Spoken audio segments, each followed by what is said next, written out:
हे पार्थ, तुम तो मेरे भक्त भी हो और मेरे मित्र भी, इसलिए मैं तुम्हें वो योग बताने जा रहा हूँ जो बहुत समय से लुप्त है, परंतु सृष्टि के आरंभ में इसे मैंने ही सूर्य को दिया था।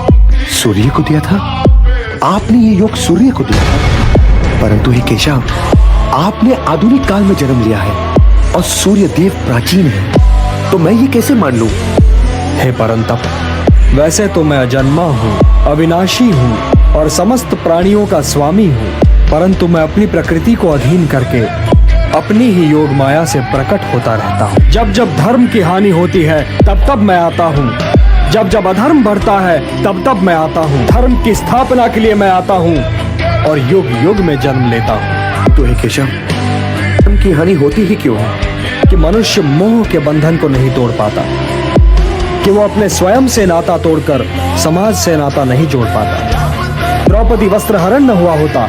क्या द्रौपदी वस्त्र हरण पर मुझे क्रोध नहीं आना चाहिए था केशव?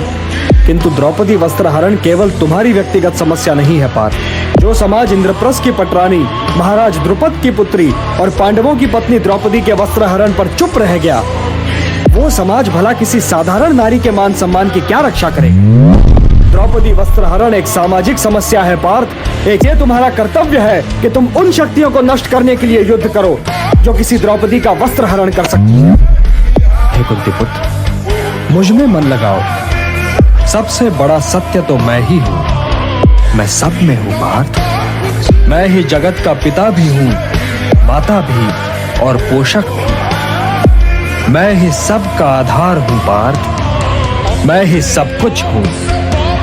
न कोई मुझे प्रिय है और न ही अप्रिय, परंतु जो मुझे श्रद्धा से पूजते हैं मित्र, वे मुझ में हैं और मैं उनमें। किंतु हे परमेश्वर, मैं आपके ईश्वरीय रूप के दर्शन करना चाहता हूँ।